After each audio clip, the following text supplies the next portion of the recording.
Bago natin simulan ang kwento na ito, i-like nyo ang video natin. At sana, hindi nyo pa rin skipan ng ads ang ating video. Yun lang, maraming salamat. Simulan na natin. Habang abala ang grupo nila Noli sa magaganap na laban, kontra sa kinakatakutang nitong sabungero, hindi alam ng mag-ama na kanina pa palang pasimpleng nagmamasid ang ermitanyo. Magamat nagkatuon ito sa pagtatadi ng bulang, subalit na sa paligid na katuon ang pandinig nito. Nang matapos ng kabita ng tari ang manok nila Umar, kaagad naman itong binigay sa ama ni Umar na si Manong Mundo. O Mundo, handa na yan para ilaban. Pagatandaan mo, Mundo, huwag kang tumitig sa kalaban kung di mo pa nabitawan ang manok sa ruweda. Bili ni Manong Duming sa mag-amang sabungero. Sina Umar naman at Noli nakinig lang sa pinagsasabi ng dalawa. Maya-maya pa, pumasok na sa ruwida ang ama ni Umar nang siyang pinagmasdan lang nila Noli at Manong Duming. Habang naiwan silang dalawa sa labas, di naman maiwasang magtanong nitong si Noli sa matanda kung bakit sinabi nito na huwag titigan nila Umar ang kalaban kapag hindi pa nila nabitawan ang manok. Nang matanong niya yon, sumagot yon sa kanya ng, Sinabi ko yun sa kanilang dalawa para hindi sila matikalpo sa kanilang makakalaban. Kapag ginawa nila ang ipinagbabawal ko, hindi malabong matigalpo ang manok nila. At ito ang magreresulta ng pagkatalo. Mga aswang ang kalaban nila, Noli. Ayon, tingnan mo ang laban ng dalawang panik. wika ng ermitanyo sa kanya doon sa loob ng ruwida. Yun nga ang ginawa ng ama ni Umar, ang binili ni Manong Duming. Nang bitawan ng ama ni Umar ang manok, doon pati ang kalaban. Pagkatapos nito magbitaw, napapansin nilang hindi nagsalpukan ang mga manok. Kitang-kita ng ama ni Umar ang matandang kalaban nila na para bang labis itong nababahalang nakatingin sa mag-ama. Maya-maya pa, biglang sumugod ang manok nila Umar nang siyang diretsong nakatama sa kalaban. Nakaganti naman ang kalaban. Subalit hindi ito tinigilan ng manok nila Umar. 3 sagupaan lang, laglag kaagad ang kalaban. Kahit nakadapa na lang ang kalaban, walang awa itong pinagpapalo ng manok nila Umar. Walang galos ang manok nila nang siyang ipinagtaka ng mag-ama. Paglabas ng mag-ama, kitang-kita nila sa mga pagmumukha nito ang labis na gulat at halong saya. Manong Duming, ito, buwinas tayo. Nakita nyo ba kung paano ilang paso ng manok ko ang kalaban? Wika nitong pagmamalaki sa manok nitong nanalo. Si Manong Duming naman, gumiti lang naman habang sumasagot ng, Maganda, Mundo. Nakabawi ka rin. Sabi ko naman sa'yo, di ba? Mananalo ka rin. sagot ng ermitanyo. Habang tinatanggal nito ang itinali sa manok. Doon sa manok nila Umar, walang kaalam-alam ang mag-ama. Kaya lang nanalo sila dahil may pabaon si Manong Duming doon sa manok nitong inilaban. Dahil nga nakita ng ibang sabungero ang husay ng manok nila Umar, kaya't marami ang nag-aasam para labanan ang manok ng mag-ama. Maya-maya lang, nilapitan ang ama ni Umar ng 3 grupong kalalakihan na may dala-dalang mga manok. Isa din sa mga malalakas na mga manok ang grupo na yon. Dahil kagaya nila Umar, nagmamay-ari yun ng samot-saring lahi ng manok na panglabanan sa malalaking sabungan. Papalapit pa lang ang mga ito sa kanila, nagwiwika na ito sa kanilang pangkat ng, Oy sir, kayo pala. Mukhang buwinas yata kayo ngayon ah. May mga manok kaming dala. Baka naman may matitipuhan kang labanan dito. Wika nito sa ama ni Umar. Nang siyang sinagot naman nito ng, Bawi-bawi lang naman. Natalo rin naman yung isa kong manok kanina, yung ganador. sagot naman ang ama ni Umar dito. Subalit biglang natigilan ang lahat nang magpresenta itong si Manong Duming na siya ang sasalo sa hamon ng lalaking yon. Ako na lang ang tatanggap ng laban. Susubukan ko lang kung lalaban ba itong manok ko.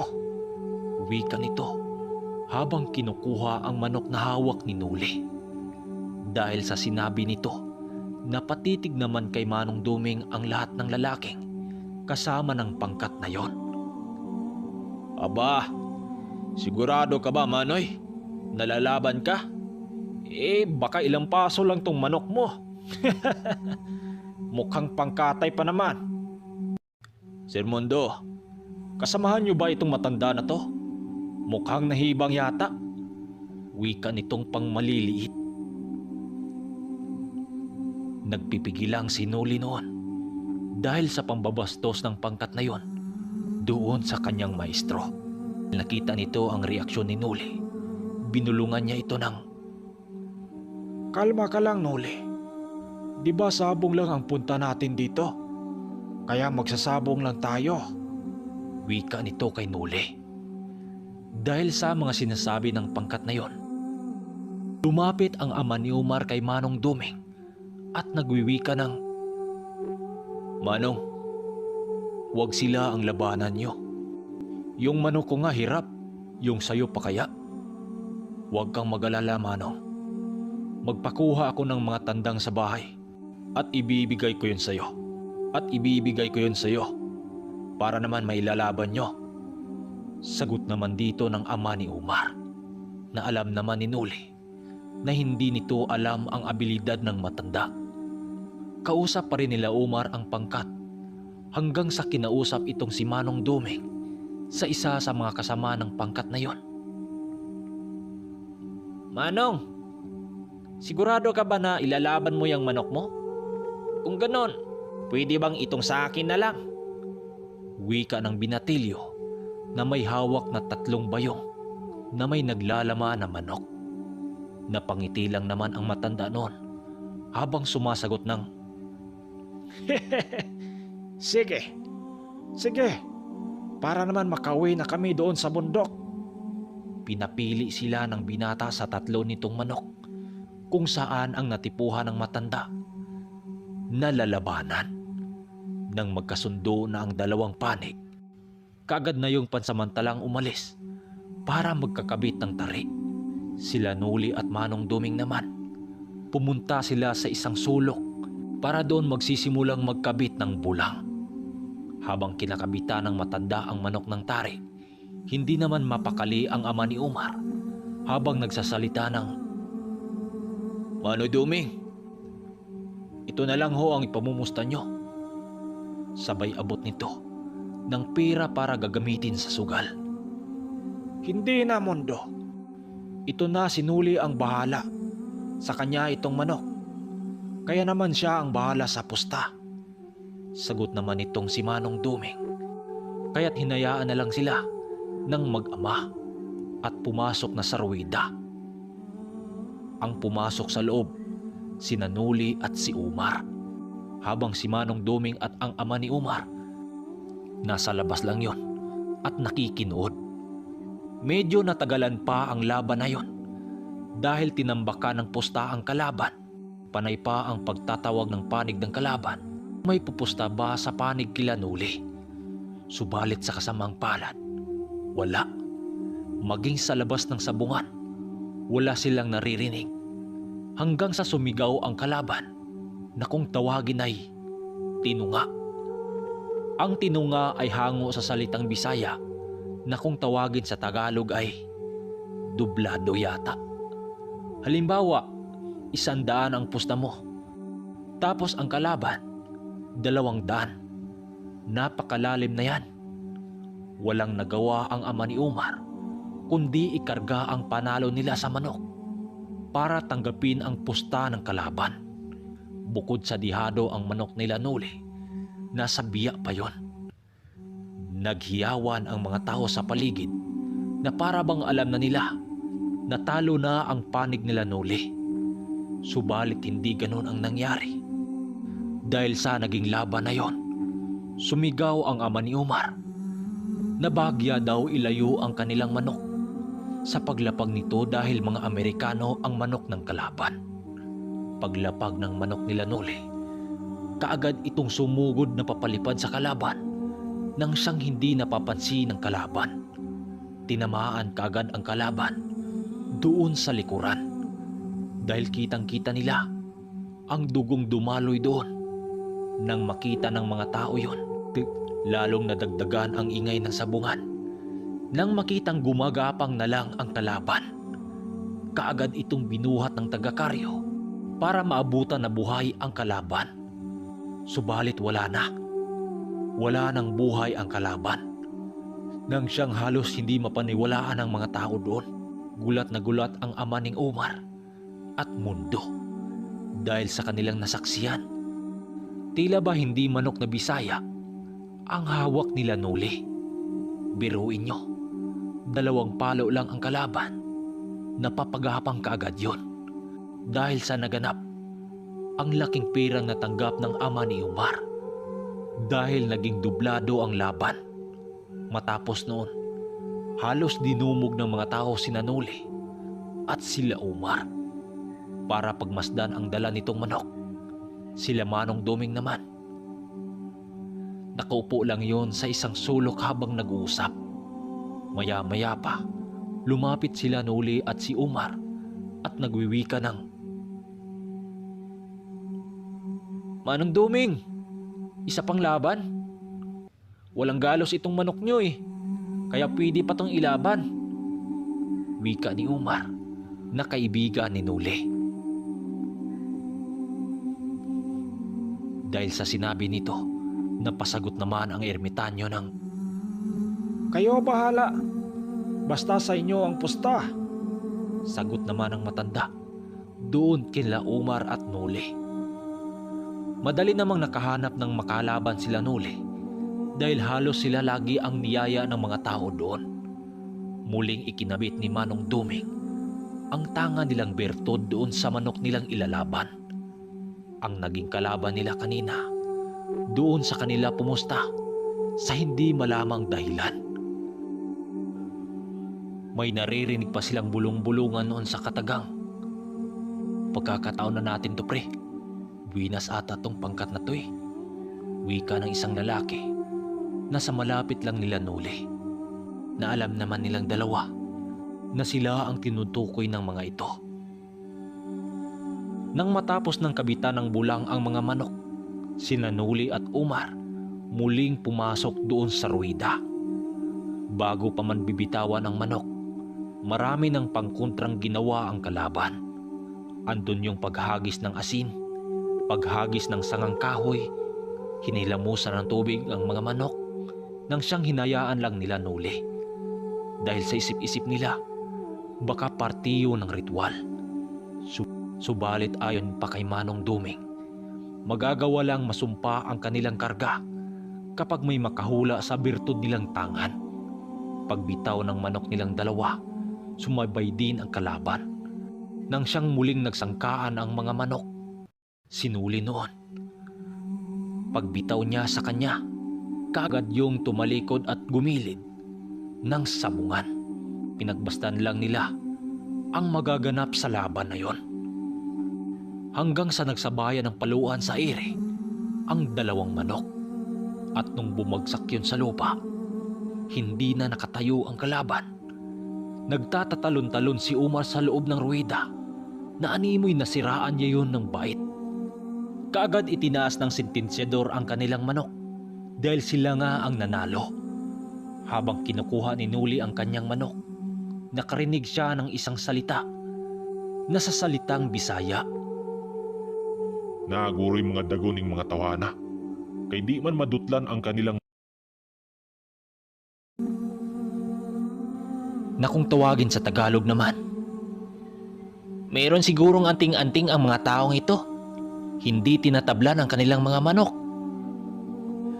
Nang makuha na nila ang kanilang manok at pusta, kaagad na silang lumabas ng sabungan kung saan naroroon ang ermitanyo at si Manong Mundo. Paglapit nilang dalawa sa dalawa, narinig nilang nagwika ang ama ni Omar ng, "Manong Duming, normal pa sa manok kung makadalawang laban na puro panalo.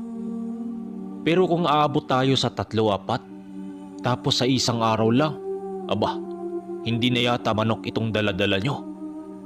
Wika ng aba ni Omar habang tumatawa. Habang ermitanyo naman, patawa-tawa pa itong sumasagot habang tumatagay ng alak. Ano ka ba, Mondo? Matapang ang dugo ng mga Pinoy. Di ba sinakop tayo ng mga Espanyol? Pero nagawang ipagtanggol ng mga bunggaitang sila Pulapo ang Cebu. Kung kaya't mga Amerikanong manok lang ang ating lalabanan, aba, lalaban tayo dyan. Wika ng ermitanyo habang sila Noli at Omar naman, patawa-tawa lang itong nakikinig. Habang ang mga bata-bata ng ama ni Omar, abala din yun na tumatagay. At ang ilan dito, piniling sumausaw sa usapan ng pangkat ni Noli. Maya-maya pa, dumating na ang ilang tauhan ng ama ni Omar na may dalang 2 manok. Sa lahat kasi ng laban sa manok, si Noli lagi ang nagbibitaw doon sa ruwida. Kaya't doon napagtanto ng ama ni Omar na swerte sa larangan ng sugal itong si Noli. At dito na magsisimula ang kalbaryo ni Noli sa pagdating ng pagbreed ng mga manok. Dahil nga makulit itong si Omar, nag-aalok pa din yun ng sabong sa mga sabungero na naiiwan doon. Subalit inaatrasan sila ng mga ito dahil putok na putok ang pangalan ni Noli na isang mabagsik na sabungero. Dahil nga maraming dumating na mga sabungero doon, muli na namang nakahanap ng kalaban itong si Omar at doon sa isang kilalang mananadi ng bulang na may tangan ding karga pagdating sa sabong. Dahil nga Ilonggo ang nakausap ni Omar, si Noli ang nakipag-usap doon para magawa nilang magkaintindihan. Subalit nang maramdaman nito ang ermitanyong kasama ni Noli, tila ba hindi na nito tumuloy sa kanilang laban. Ang dahilan noon, tinawag daw siya ng mga kaibigan niya dahil may kailangan ito sa kanya. Kaya't ang nangyari, hinayaan na lang nila umalis ang lalaking yon. Dahil nga makulit talaga itong kaibigan ni Noli, muli yung naghahanap ng mga kalaban. Ganun ulit ang nangyari. 2 banggaan lang ang itatagal, gagapang kagad ang kalaban. Sa pangatlong laban, muling nagwawagi ang pambato nila Noli. Subalit hindi akalain ni Noli na sasampalin si Omar ng kanyang ama nang makaabot sila ng pang-4 na sultada. Pagpasok nilang dalawa sa ruwida, nagulantang ang ama ni Omar. Nang makita nito ang kalaban nila Noli, ay kumpare pala ng ama ni Omar.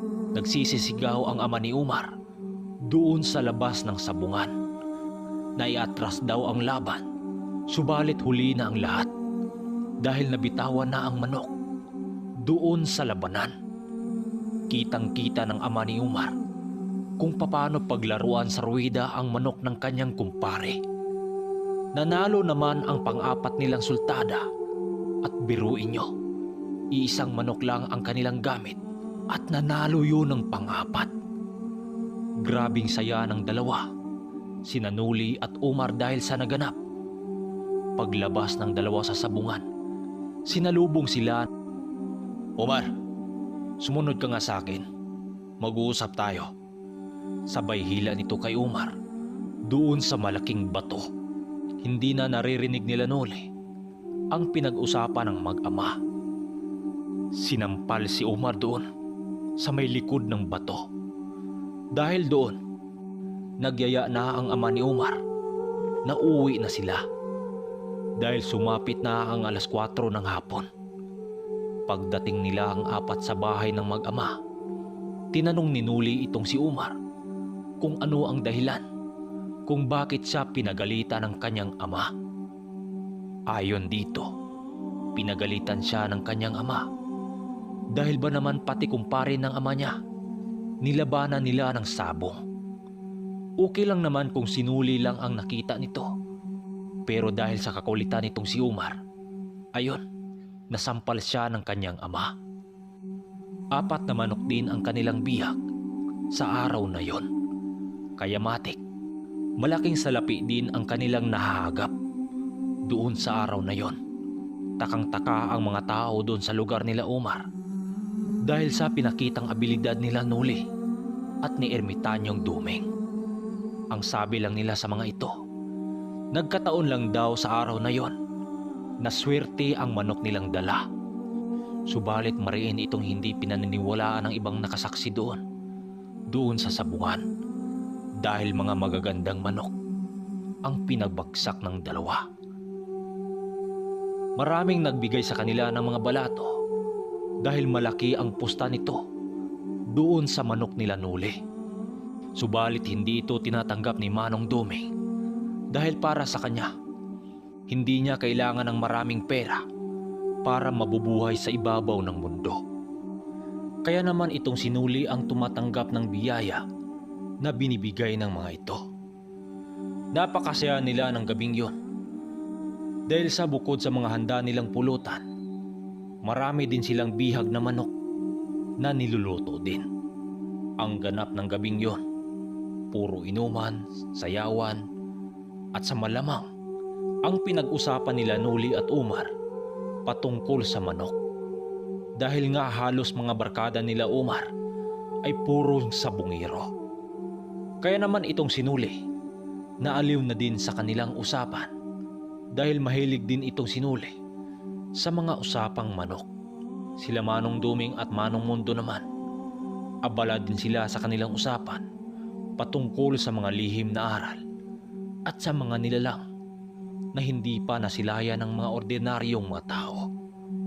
Sinabihan ni Manong Duming ang ama ni Umar na kung pwede, doon na muna sila mamamalagi dahil obserbaran na muna niya ang asawa nitong kasulukuyang nagpagaling. Dahil ayon sa ermitanyo, bago sila lilisan sa lugar nila Umar, siguraduhin na muna niyang tuluyan ng gagaling ang asawa nito nang siyang hindi naman tinanggihan ng ama ni Umar dahil para sa kanila, mas pabor din yon.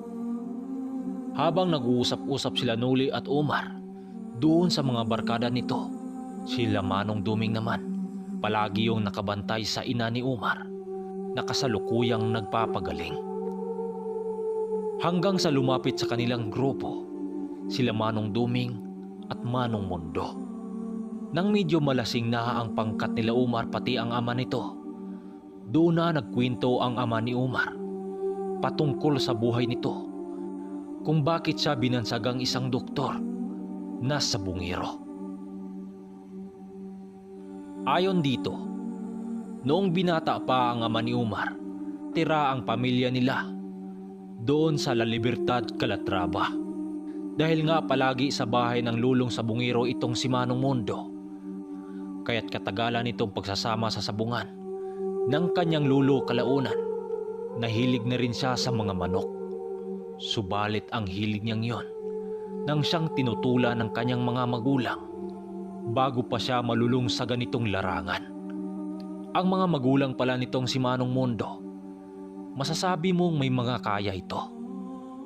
Dahil nga nagmamay-ari yon ng mga lupain sa Bacolod nang siyang taniman ng mga tubo. Noong mga panahon na yon, sugarcane ang hanap buhay ng mga tao sa Bacolod. At hindi pa gaanong laganap sa buong Negros ang mga manok galing Texas.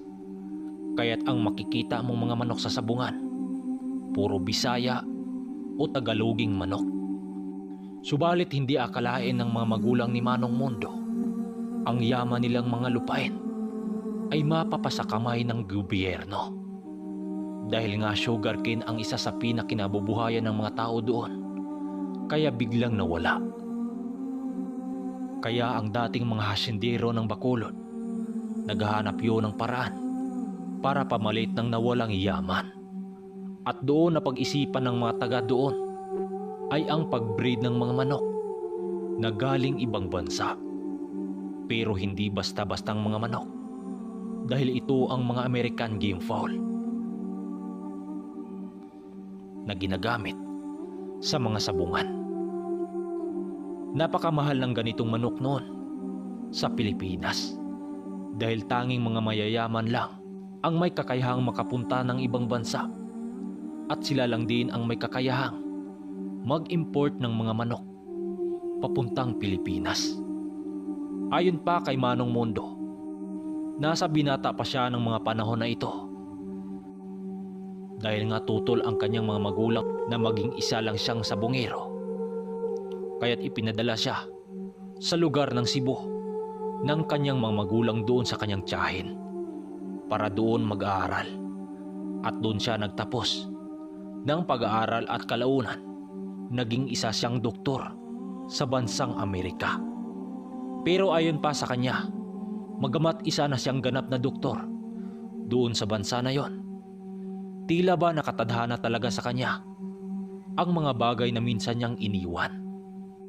Nakatagpo siya ng isang kaibigan na isang mayamang breeder ng mga manok, game fowl roaster. Kaya naman simula noon, nabuo sa kanyang isipan ang pag-import ng mga manok papunta sa kanilang lugar, at doon nagpatayo ng farm ng manok. Itong si Manong Mundo galing Texas. Pero alam nyo ba, noong una hindi siya nagsasabong, kundi nagpaparami ng mga manok na ginawa niyang negosyo. Dahil nga batikan ang nagtuturo sa kanya doon sa pag-breed ng mga manok na may mga abilidad pagdating sa laban. Kaya't doon siya umalis ng bansang Amerika para tutukan na lang ang kanyang negosyo dito sa Pinas. Alam mo, Manong Duming, sa tinagal-tagal ko sa larangan ng tigbakay, ngayon lang ako nakakita ng gaya niyong sabungero na nakagawang nakapanalo ng 4 na beses. Biruin mo sa isang araw, gamit ang isang manok. Dahil nga lasing na silang lahat ng mga oras na yon, maliban sa ermitanyo. Kaya't hindi na niya gaanong naunawaan ang ibang binanggit ng ama ni Omar. Dahil sa kanyang kalasingan, hindi na niya namalayan na nakatulog na pala itong sinuli doon sa kanilang pinag-iinuman. Nagising na lang siya kinabukasan ng kinalabit siya ni Manong Duming habang nagwiwika ng, Nule, huy, gumising ka na. Ano ka ba? Dayo lang tayo tas tulog mantika ka. Tumayo ka na nga dyan. Mataas na ang araw. wika ni Manong Duming. Kaya tumayo siya sa kanyang pinaghigaan at napansin niyang mataas na nga ang araw. Mag-alas 10 na yon ng umaga. Habang papungas-pungas siyang tumayo, muling nagwika si Manong Duming ng, Ano, Nole? Naalala mo pa ba ang nangyayari kagabi? Ang sagot naman niya dito, siyempre hindi. Lasing siya eh. Bigla namang naantala ang kanilang usapan nang tawagin silang dalawa nitong si Umar. Itong sinuli na lang ang lumapit dahil si Manong Duming abala yun sa pagpakulo ng tubig. Paglapit niya kay Umar, kaagad naman siyang nagtanong dito ng, hindi Nuli. Ito tingnan mo. Sagot naman ni Umar habang itinuro nito ang 3 tandang at 5 inahin na manok na nakabukod sa isang kulungan. Habang tinitigan ito ni Nuli, natawa naman siya dahil manok lang naman ang kanyang nakita. Subalit bigla siyang natigilan nang magwika itong si Umar ng, para sa'yo yung mga manok na yan, Nuli. Yan ang napiling ibigay ni Itay sa'yo para gawing palahi. Dahil nga raw nakita niya ang potensyal mo na dumating ang panahon para sa naayon sa'yo. Ingatan mo yan ha, regalo yan ni Itay. Wika ni Umar. Nang marinig ito ni Nuli, napangangalang naman siya dahil hindi niya lubos akalain na bibigyan siya ng mga manok nito na nanggaling pa sa ibang bansa. Salamat buddy ah. Pero buddy, wala pang mapaglagyan yan eh. Okay lang ba na nandito na muna yan? Ilang araw pa naman kami bago alis dito eh. Sagot naman niya dito. Kaya't simula noon, punong-puno ng kagalakan ang kanyang puso't isipan. Pero mariing pinaalala ng ama ni Umar sa kanya, kapag dumating na sa puntong nasa taas na siya, huwag niyang kalimutang tumanaw sa nasa ibaba. Sa madaling salita, mapagbigay ka kapag ikaw ay nakakaangat. Lumipas ang araw na yon. Halos wala namang nangyari nila Umar na kakaiba. Hanggang sa ipinatawag silang dalawa ng ama ni Umar kinagabihan. Dahil may sasabihin lang ang ito doon sa kanila. Sa kubo kasi ang napiling pwesto ni Ermitanyong Duming. Dahil para sa kanya, kapag konkretong bahay ang kanyang hinihigaan, pakiramdam niya ay hindi siya makakahinga. Pagpasok nilang dalawa sa bahay nila Umar, bumungad sa kanilang dalawa ang ina ni Umar na nakakatayo na. At hindi lang yan, nagagawa na nitong nakapaglalakad. Halos masyak itong sinuli sa kanyang nakita dahil hindi pa naman katagalang ginamot yun ni Manong Duming. Subalit sa isang iglap lang, nagawa nitong nakatayo. Maging ang mga tao sa labas ng bahay nila Umar, saksi sa paggaling ng ina ni Umar. Kaya't ang nangyari, tuloy ang kasayahan sa pamilya nila Umar. Nang pumatak na ang 8:00 ng gabi, niyaya sila ng ama ni Umar na mag-inuman sa labas ng bahay. Nakabukod silang 6 sa isang mesa habang nagpintuan. Si Nuli, Manong Duming at ang mag-ama at ang dalawa pa nitong kaibigan. Bali 6 sila. Nag-anunsyo ang ama ni Umar na bago dumating ang araw na pag-alis ni Manong Duming, dalhin muna sila ng ama ni Umar doon sa kabilang baryo. Kagaya sa lugar nila Umar, kapag may fiesta ay hindi mawala ang malaking pasabong sa lugar. Hindi naman tumanggi ang dalawa dahil gusto din naman nila na malibot ang bahagi ng baryo na yon. Pero sinabi nila sa ama ni Umar na iiwan na muna nila ang nag-iisang manok ni Nuli doon sa bahay nila. Dahil nabugbog ang katawan nun sa nakarang labang kaya't hindi nila yon mailaban. Kaya't kinabukasan, sila Umar lang ang may dalang manok para sa tari. Ang lugar na kanilang puntahan, bago makarating sa nasabing sabungan, tatawid na muna sila ng 2 ilog. Pagkarating nila roon, ay kagad namang nakahanap ng makakalaban sila Umar. Sa kadahilan ng dumiritso sila sa nagtatapatan ng manok. Si Nuli at Manong Duming naman, nakamasid lang sila sa paligid sa may nasabing sabungan. Ang ruwida sa nasabing sabungan na yon ay sa bawat paligid nito ay gawa lang sa kawayan. Subalit ang mali lang sa ama ni Umar, ang pinakabit nito ng tari ay ang kilala nitong taga-tari sa baryo na yon. Sa kasamaang palad, natalo ang pambato nila Umar na isa. Nang tingnan yon ni Manong Duming ang tari sa manok nila Umar, hindi sakto ang pagkakakabit nito. Tabingi.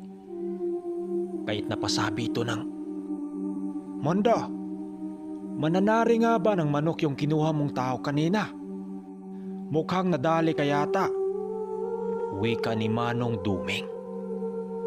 Kahit sinong mananari ang tumingin sa tari ng manok mo, sasabihin hindi tama ang pagkakakabit nito. Gawa ito ng mga surambaw sa sugal. Wika ng ermitanyo. Ang surambaw nga pala ay salita itong Bisaya. Kadalasang matagpuan ang ganitong panluloko sa mga sabungan.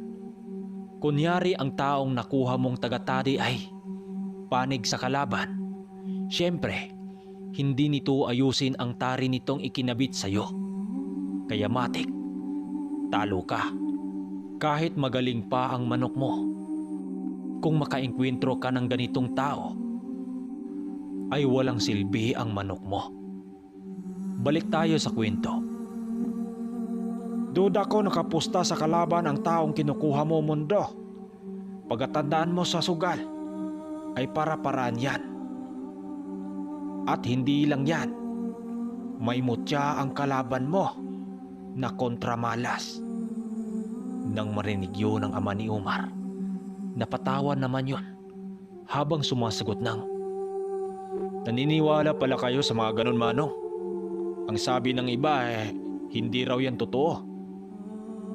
wika ng ama ni Umar. Nang marinig yun ni Manong Duming, sumagot naman ito ng, Dati rin akong sabungero, Mondo. Ilang sabungero na din ang nakakalaban kung may mga karga sa manok. Yung iba nilapatan pa ng mga usal gamit sa kaliwa. Kundi yung iba, may mga gabay.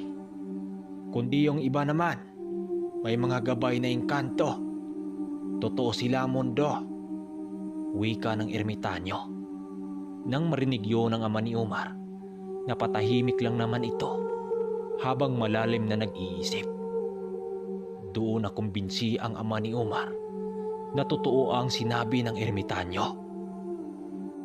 Dahil yung nagkakabit ng tari sa kanilang manok ay hindi na nagpakita. Iniwan lang ang bulang nito, kaya't ang nagtanggal noon ang isang kasamang kaibigan ni Umar bago nakuha ng kalaban ang bihag nito. Ayon kasi sa mga sinaunang tao kapag tatanungin tungkol sa sabong, sa parting bundok halos mayroong mga mutya at dagon, birtod ng siyang nakukuha sa inang kalikasan. Kapag nagkatagpo ang dalawang sabungirong may mga karga o mutya sa manok, matagal mamamatay ang mga manok sa laban.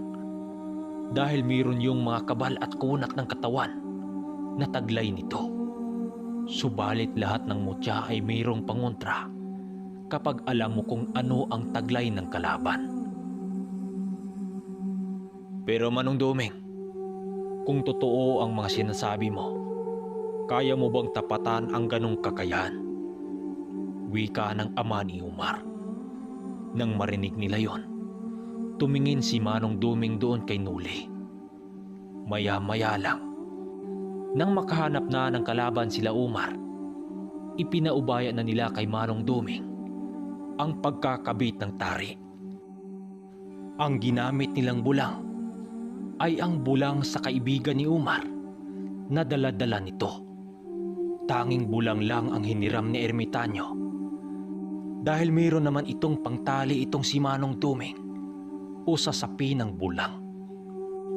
Nang siyang hindi naman napansin ng kanilang pangkat na doon idinigit ni Manong Duming ang kapirasong birtod na kung tawagin sa mga matatanda ay likit. Ang napag-utusan ni Manong Duming na magbitaw ay si Nuli. Dahil alam na ni Nuli ang pamamaraan sa pagbitaw ng manok na may karga-kargang mutya.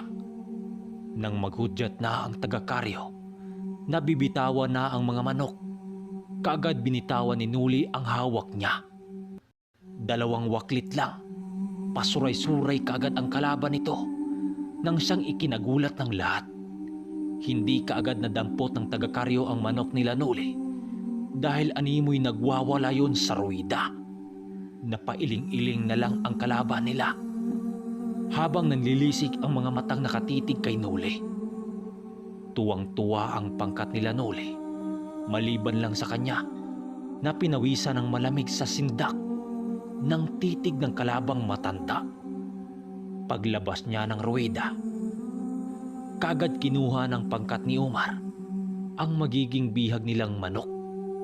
Habang itang sinuli naman, nagtaka naman siya nang pasimpleng pinasuot siya ni Manong Duming ng isang medalyon. Nole, isot mo ang medalyon na ito.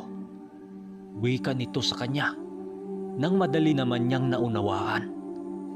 Sa araw na yon, 3 manok din nila Umar ang nanalo sa araw na yon. Magamat pwede pang ilaban yon, subalit tutol ang ama ni Umar dito sa paniniwalang abuso lang sa manok kapag magpaparibansa yon sa laban. Pagsapit ng hapon sa araw na yon, nakabalik na ang pangkat nila Umar doon sa baryo nila. Kagaya nung una, inuman, kainan ang nagaganap sa gabing yon. Tuwang-tuwa ang pamilya ni Umar sa kanilang dalawa dahil labis na biyaya ang kanilang dala sa pamilya ni Mundo. Subalit kahit anong pilit nilang mag-abot ng salapi sa ermitanyo, hindi nito tinatanggap. Kaya't ang ginawa ng pamilya ni Umar para mapasalamatan yon, sinubukan nilang inalok si ermitanyong Duming ng isang batang kabayo. Masaya naman sila kahit papano dahil tinanggap ito ng matanda. Pagkatapos ng inuman ng gabing yon, napagpasyahan ng ermitanyo na matulog na silang dalawa dahil kinabukasan sa araw na ito nang pag-alis nilang dalawa sa lugar nila Umar. Napakasya ninuli ng gabing yon habang nag-iisip ng malalim. Dahil bukod sa pirang dala-dala niya, may mga manok din siyang natanggap doon sa ama ni Umar. Habang nakahiga siya sa papag ng kubo, doon niya naalala kung paano nagsimula ang kanyang pag-angat sa buhay, kundi dahil sa pinalaya siya ng kanyang ama dahil sa kalabaw. Kaya doon niya napag-isipan, nariregaluhan niya ang kanyang ama ng isang kalabaw. Kinabukasan bago umalis itong sinuli, kaagad siyang nagpasama ni Umar upang maglibot sa kanilang baryo. Hindi sila magsasabong, kundi maghanap ng kalabaw na bibilhin itong sinuli. Nang siyang sakto naman nang makasalubong sila ng 3 negosyanteng mahilahilang kalabaw papuntang bayan.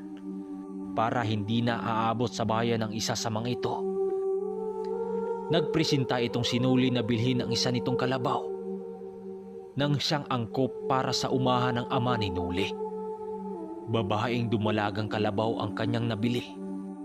Pagbalik nilang dalawa ni Umar sa bahay nito, hila-hila na nitong sinuli ang kalabaw nang siyang ikinagulat ni Manong Duming. Nang magpaalam na sinuli at Manong Duming sa pamilya nila Umar, bumuhos ang emosyon. Bumuhos ang emosyon ng mga ito. Yumakap ang ina ni Umar at si Manong Mondo doon sa matandang ermitanyong Duming. Nahalos lumuhod ito sa harapan ng ermitanyo at nagpapasalamat sa kanilang dalawa. Maraming salamat sa iyo, Iyo Duming. Kung hindi dahil sa iyo, baka patay na ako ngayon. Sana makadalaw kayo ulit sa aming baryo. Wika ng ina ni Umar. Manong Duming, mag-iingat kayo sa inyong paglalakbay, Nuli. Wika ng ama ni Umar, sabay akbay kay Nuli. Habang si Umar naman,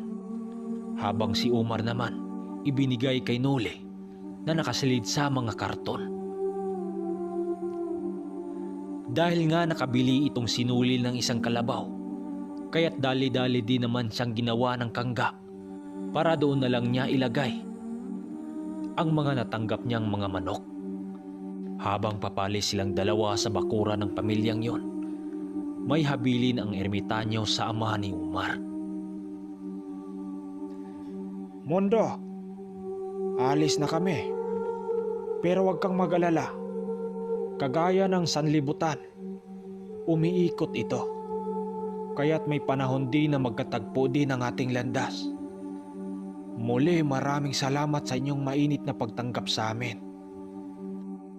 Malumanay naman ang wika ng ermitanyo. Nagpasalamat din sinuli sa kanyang kaibigan na si Umar at kay Manong Mundo sa binigay nitong biyayang manok na kanyang palalahiin. Umalis na ang dalawa at hindi lumingon dahil lalong naiyak ang pamilyang yon kapag nagtagal pa sila sa lugar nito. So hanggang dito na muna. Mayroon talagang itinadhana ang Panginoon sa bawat tao. Dahil kung babalikan nyo ang simula, kung hindi